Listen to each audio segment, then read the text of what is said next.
Good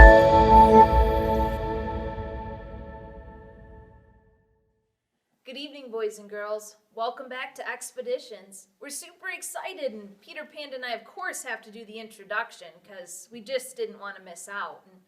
But Peter and I were talking about, when we're done here, I've got this job I have to do, and I was trying to figure out who is available to help me out. Like, nobody's really here at the church, and who can help me? Peter, have you seen Mr. Hawkins around? Can he help me? No, he's not around. I got it. Super Paul, the crazy bus driver. Is he around? Oh, no Super Paul. What about Mr. Elrod? Is he here? No, don't see him either. You're right, Peter. Well, who's available to help me with this job?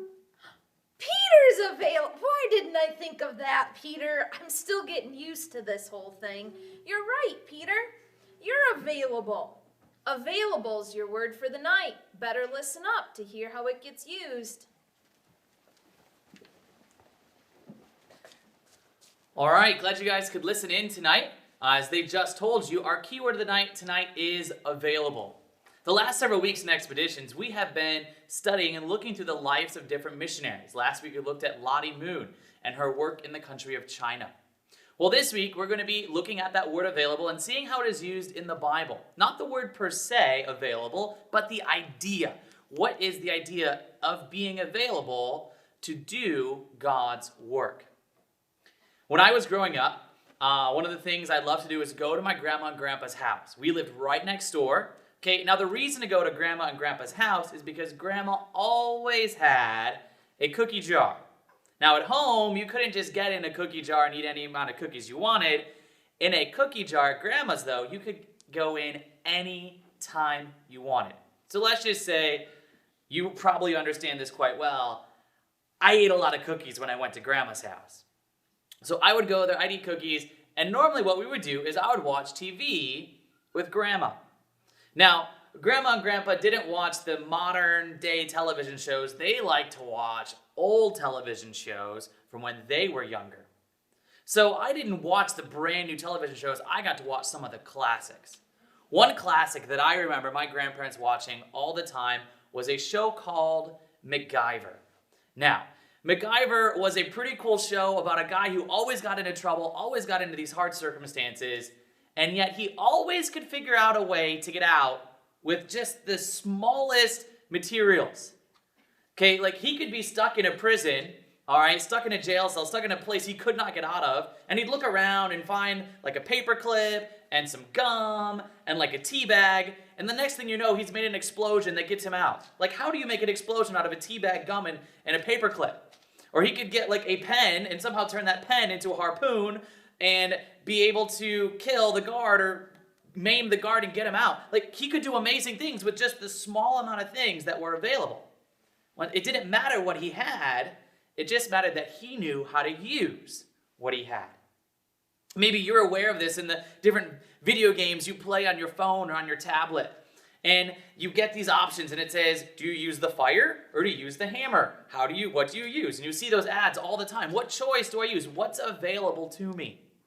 Today, a modern TV show, all right, based on cooking, where they go and it's this cooking competition and they give the people these random items that you look at and say, how on earth do you make food out of these random items?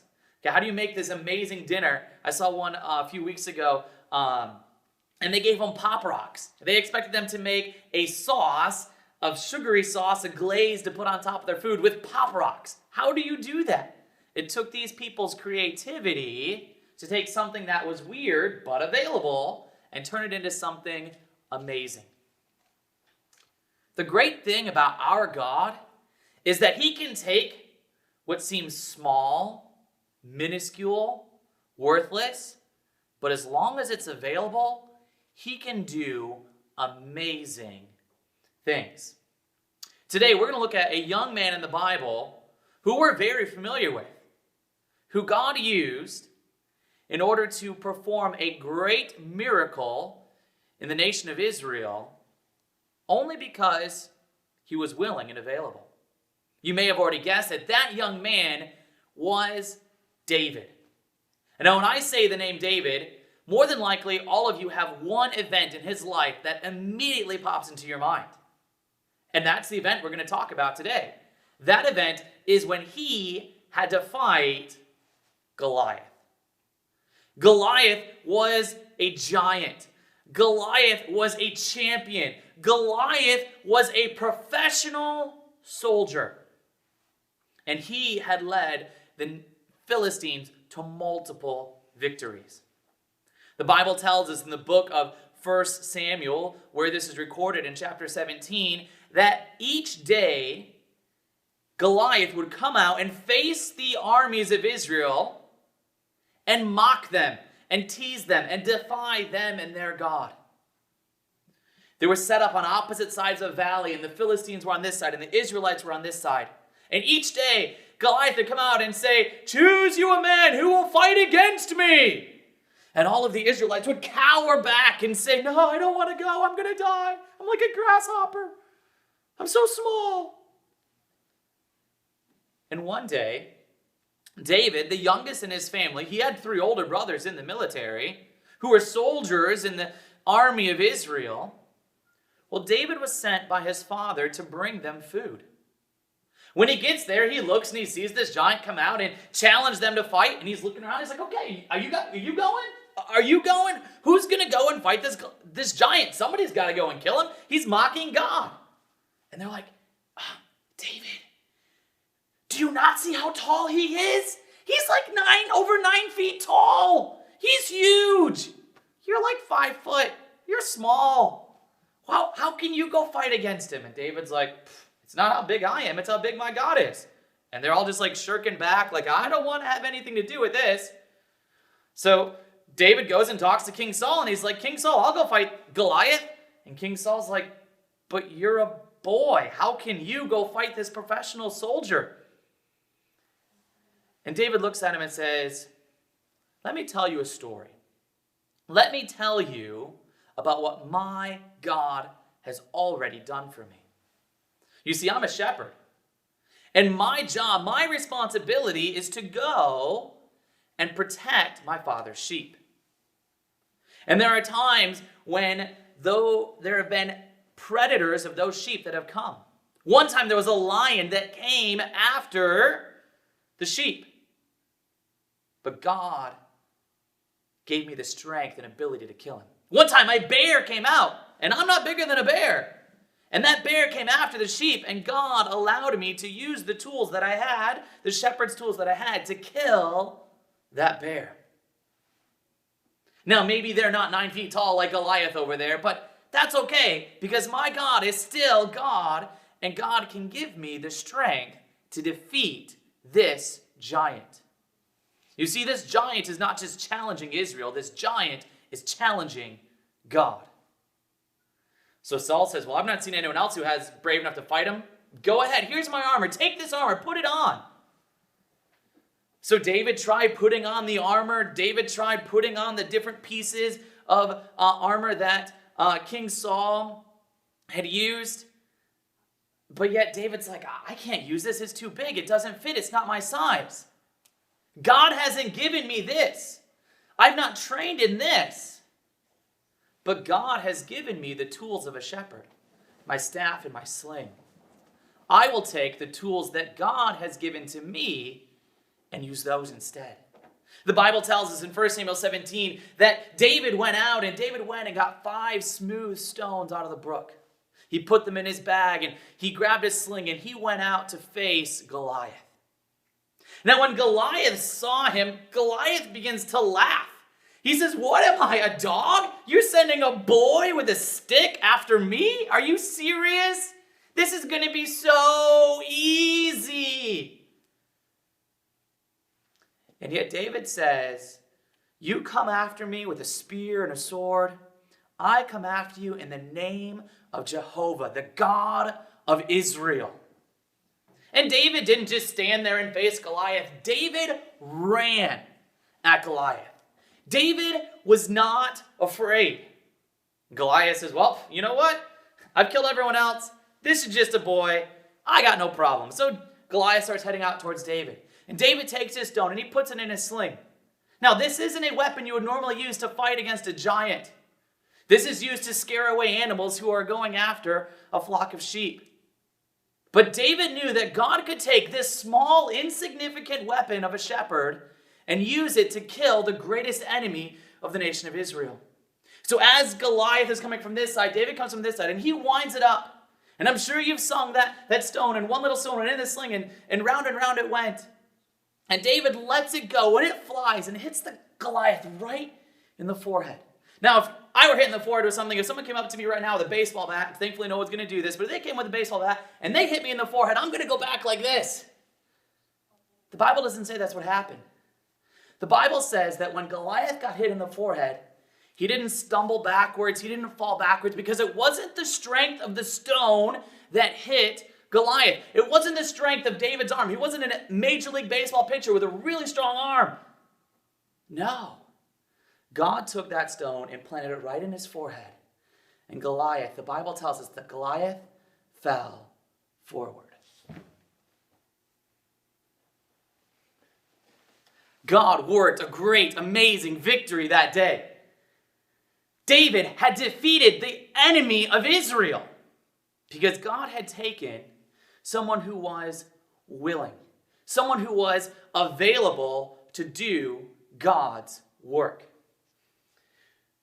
I want us to look at three things as we take this lesson and apply it to our lives today. First of all, we see that the Lord can take anything, even if it is small or weak, and make it great. Paul tells us in the book of 1 Corinthians that God had chosen the foolish things of the world to confound the wise. He has chosen the weak things of the world to confound, to confuse, to make fun of, to make light of that which is mighty. Okay? And base things of the world and things which are despised has God chosen. Because God says, I'm not picking the best, I'm picking what's available to me. And it's potter in the master's hand. And the master can make it any way that he chooses. We see that Ephesians tells us that God is able to do exceedingly abundantly above all that we could ever ask or think. We can't even begin to imagine the way in which God can use us. Because our God is that great and that awesome. He's just simply asking, are you willing and available? The missionaries that we've studied this year have gone all over the world and done amazing things for God. Not because they were special, not because they were awesomely talented, but because they were willing to be used by God. Not only that, we see that the Lord has given each person unique talents. When David went to fight Goliath, he knew how to use a sling, and God used that. Different missionaries we talked about a few weeks ago. All right, when the missionary pilot went down to South America, he was a pilot. He loved to fly. And God used that in an amazing way to reach the secluded villages there in South America. You may be thinking, but what talent do I have? Maybe you're someone who's really funny. And you may think, well, that just gets me in trouble in school. I make a joke and the teacher gets mad at me. But you know what? God can use that comical relief, that comedy, that funny attitude that you have, and God can use it in an amazing way. Maybe you're smart. Maybe you're athletic. Maybe you're just a person who has a tender heart and is really kind. You don't think you have any great talents, but you're really good at being compassionate. Well, God can use that. The Bible tells us that God is equipped. 1 Corinthians makes this very clear. God has equipped each of us in the body of Christ to fulfill a specific role. God has not given any one person all of the talents in the world, but he says, hey, I'll give you this, and I'll give you this one, and you two need to work together to fulfill my mission. And God will use anyone who's willing. Last, we see that God uses those who aren't afraid to be used by him. We talked last week about Lottie Moon. And she was not afraid to go and stand in that doorway, separating the people hiding in the church to the angry crowd outside. She wasn't afraid to be used by God. She was willing to do whatever it took because she knew her God would protect her. We see in Ezekiel, the Bible tells us that God says, "And I sought for a man among them that should make up the hedge and stand in the gap." He was looking for someone who was willing. But that verse ends in a sad way. He says he found none. We see in the book of Romans that God tells us to yield our members, our instruments, our talents, our gifts, our abilities, yield them to righteousness, yield them unto God to do that which is good. Not to yield our members, not make ourselves available to sin, but to yield ourselves to God and say, "God, what would you have me to do?" This is pictured by the prophet Isaiah. God looks out and he cries out from heaven. He says, "Who shall we send and who will go for us?" And Isaiah, the person who has just called himself unclean, the person who has just said how unworthy he is, how sinful he is before God, Isaiah looks up and says, "Lord, here am I. Send me. I have no special talent, but God use me." And Isaiah is one of the major prophets in the Old Testament, and God used him in a great way to prepare the nation of Israel for their coming Messiah. So what about you? Do you think maybe your talents are small? Your abilities are insignificant? That you don't know very much? That you're not smart? That you're not tall? That you're not good looking? What is it? I don't know. But you know what all God is asking for? There isn't an IQ test. There is no test you have to take to serve God. God just says, "Hey, are you willing? Who will go for me? Who will stand in the gap? Will you be like Isaiah and say, 'Lord, here am I.